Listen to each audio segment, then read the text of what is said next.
എല്ലാവർക്കും നമസ്കാരം. ഹിന്ദു ന്യൂസ് റിവ്യൂയിലേക്ക് സ്വാഗതം. ഏറ്റവും ഇമ്പോർട്ടൻ്റ് ആയിട്ടുള്ള കറണ്ട് അഫയേഴ്സ് ഡിസ്കഷൻ നടക്കുന്ന ഒരു സെഷനാണ്. അപ്പോൾ ഡെയിലി കറണ്ട് അഫയേഴ്സ് സെഷനാണ്. എക്സാം പോയിൻ്റ് ഓഫ് വ്യൂവിൽ വളരെയധികം ഉപകാരപ്പെടുന്ന ഒരു സെഷനാണ്. അപ്പോൾ ആദ്യത്തെ ന്യൂസ് എന്ന് പറഞ്ഞാൽ US shoots down balloon, Beijing wants our response. അപ്പോൾ ഒരു സ്പൈ ബലൂൺ എയർ സ്പേസിൽ, US-ൻ്റെ എയർ സ്പേസിൽ ഉണ്ടായിരുന്നു. അപ്പോൾ ചൈനയുടെ ആണ് എന്ന് പറയുന്നു. അത് മാത്രമല്ല, അതൊരു സ്പൈ ബലൂൺ, ചാര ബലൂണാണ്, അല്ലെങ്കിൽ ഈ പറഞ്ഞ പോലെ സ്പൈ വർക്കിന് ഉപയോഗിക്കുന്ന ബലൂണാണ് എന്ന് പറഞ്ഞിട്ടാണിത് US ഷൂട്ട് ചെയ്ത് താഴേക്കിട്ടത്. അതൊരു മെറ്റീരിയോളജിക്കൽ ബലൂണാണെന്നും അത് എന്താ പറയുക ഡ്രിഫ്റ്റ് ചെയ്ത് മാറിപ്പോയതാണ് എന്നാണ് ചൈനയുടെ എക്സ്പ്ലനേഷൻ. നിങ്ങൾ നോക്കൂ, എത്രമാത്രം ചെറിയ കാര്യങ്ങളാണ് ചില സമയത്ത് വലിയ ബൈലാറ്ററലായിട്ടുള്ള ഇഷ്യൂസ് ഉണ്ടാക്കുന്നതെന്നുള്ളത്. കാരണം ഓൾറെഡി വേഴ്സൺ ചെയ്യുന്ന ഒരു റിലേഷൻഷിപ്പാണ് US-ൻ്റെയും ചൈനൻ്റെയും. അവരുടെ പ്രൊട്ടക്ഷനിസ്റ്റ് പോളിസീസ്, അതുപോലെ തന്നെ അവരുടെ താരിഫും ട്രേഡും ഒക്കെ ആയിട്ടുള്ള ഒരു കോൾഡ് വാർ സിനാരിയോ പോലെയായിരുന്നു US-ഉം ചൈനയും ഈസ്റ്റിലും വെസ്റ്റിലും ആയിട്ട് നിലകൊണ്ട് നിന്നിരുന്നത്. അപ്പോൾ റിലേഷൻഷിപ്പ് ഓൾറെഡി വഷളായിരുന്നു. അതിൻ്റെ കൂടെ ഈ പറഞ്ഞ പോലെ ഇങ്ങനൊരു കാര്യം വന്നപ്പോൾ അത് US എയർ സ്പേസിലുള്ളൊരു സ്പൈ ഒബ്ജക്റ്റാണ് എന്നാണ് പറഞ്ഞിരുന്നത്. അപ്പോൾ മെറ്റീരിയോളജിക്കലായിട്ടുള്ളൊരു ബലൂണാണ് എന്നാണ് ചൈനയുടെ എക്സ്പ്ലനേഷൻ ഉണ്ടായിരുന്നത്. രണ്ടാമത്തെ ദിവസം Musharraf passed away in Dubai. Former Pakistan president army chief general Pervez Musharraf, who proposed what he called as the Musharraf formula to resolve the Jammu and Kashmir dispute between India and Pakistan, passed away in Dubai.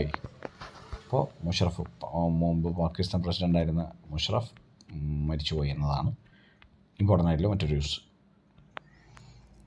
ഇതിൽ ഒരു political ന്യൂസാണ്, പക്ഷേ അതിന് മറ്റ് sub questions ഉണ്ടാവാൻ സാധ്യതയുണ്ട്. Congress to target PM with 3 questions in a day on Adani stock scam. Adani stock scam എന്ന് പറഞ്ഞിട്ട് ഹിൻഡൻബർഗ് എന്ന് പറഞ്ഞ ഒരു റിപ്പോർട്ട്, ഒരു റിസർച്ച് റിപ്പോർട്ട് വന്നിരുന്നു. അപ്പോൾ അദാനി ഗ്രൂപ്പ്സിൻ്റെ കമ്പനികളുടെ അക്കൗണ്ടിങ് ഒന്നും ശരിയല്ല, അല്ലെങ്കിൽ ഒരു മിസ്അപ്രോപ്രിയേഷൻ ഉണ്ട് എന്ന് പറഞ്ഞിട്ടുള്ളൊരു ന്യൂസ്. കാരണം കഴിഞ്ഞ ഒരാഴ്ചയായിട്ട് അദാനി ഗ്രൂപ്പിൻ്റെ സ്റ്റോക്സിൻ്റെ മൂല്യം വളരെയധികം കുറഞ്ഞുകൊണ്ടിരിക്കുകയാണ്.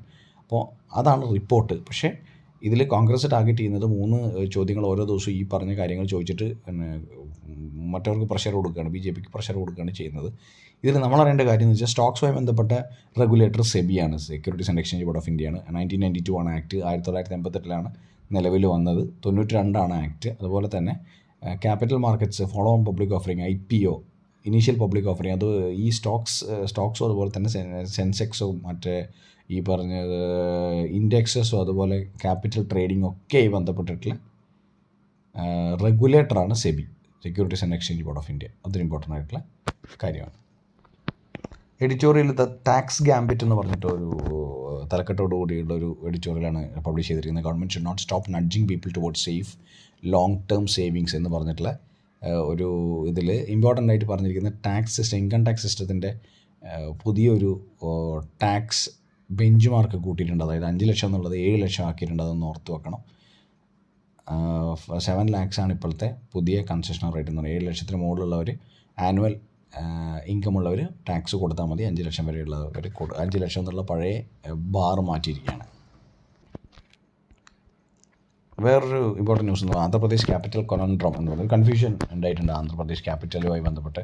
അപ്പോൾ ഇതിലെ കാര്യം എന്ന് പറയുന്നത് ആദ്യം 2014 നരചന്ദ്ര ബാബു നായിഡു ഓഫ് തെലുഗു ദേശം party, who had come to power in June 2014 with the bifurcation of state head കോണം with Amaravati for a capital city for Andhra Pradesh. അപ്പോൾ ആദ്യം 2014 തെലുഗു ദേശം പാർട്ടി എന്താ പറഞ്ഞത്, 2014 ഇത് സ്റ്റേറ്റ് ബൈഫർക്കേറ്റ് ചെയ്ത് തെലങ്കാനയും അതുപോലെ ആന്ധ്രാപ്രദേശും ആയപ്പോൾ അമരാവതിയാണ് സ്റ്റേറ്റ് ക്യാപിറ്റൽ എന്ന് പറഞ്ഞു. പക്ഷേ 2019 current chief minister YS Jaganmohan Reddy came with idea of making Visakhapatnam as executive capital. അപ്പോൾ 3 ക്യാപിറ്റലാക്കാൻ വേണ്ടി ജഗൻമോഹൻ റെഡ്ഡി പറഞ്ഞു. ഒന്ന് Visakhapatnam as executive capital, Kurnool as the judicial capital, Amaravati as the legislative capital.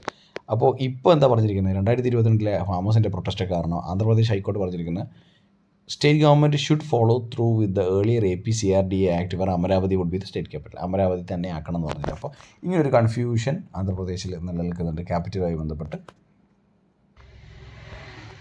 Trust terms or tenure bruising experience, വളരെ മോശം എക്സ്പീരിയൻസ് ആയിരുന്നു. UK ടെനുവറിൽ Truss prime minister ആയിരിക്കുന്ന സമയത്ത് എന്നാണ് പറഞ്ഞിരിക്കുന്നത്. ആരാണ് Liz Truss former prime minister ആയിരുന്നു. വളരെ പെട്ടെന്ന് തന്നെ രാജിവെക്കേണ്ടി വന്നു. അതിനുശേഷമാണ് ഋഷി സുനക്ക് പ്രൈം മിനിസ്റ്ററായിട്ട് തിരിച്ചു വന്നിരിക്കുന്നത്. The former British Prime Minister defends her policies while admitting that she could have done something differently. She says officials has misled her with incomplete information and that were concerted efforts in Washington such as the IMF and the US President to challenge her plans. അപ്പോൾ ഞാൻ ഒരുപാട് കാര്യങ്ങൾ plan ചെയ്തിരുന്നു, പക്ഷേ ഈ പറഞ്ഞ പോലെ ചില കാര്യങ്ങൾക്ക് മിസ്ലീഡായി പോയിട്ടുണ്ട് എന്ന് സമ്മതിച്ചുകൊണ്ട് ലിസ്ട്രസ് പറഞ്ഞിരിക്കുന്ന ഈ ലിസ്ട്രസിൻ്റെ പ്രൈം മിനിസ്റ്റർ പദവിയിലിരിക്കുന്ന സമയം കുറച്ച് ബുദ്ധിമുട്ടുള്ള സമയമായിരുന്നു എന്നാണ് പറഞ്ഞിരിക്കുന്നത്. ലിസ്ട്രസ് ആരാണെന്നുള്ളത് ഇമ്പോർട്ടൻ്റ് ആണ്. Liz Truss former prime minister of UK ആണ്. അത് കഴിഞ്ഞിട്ടാണ് ഋഷി സുനക്ക് പ്രൈം മിനിസ്റ്ററായി വന്നിരിക്കുന്നത്. ഇത്രയാണ് ഇന്നത്തെ ഹിന്ദു ന്യൂസ് റിവ്യൂവിൽ ഉള്ളത്. Thank you so much for listening to the video. നമുക്ക് നാളെ കാണാം. Okay, bye, take care.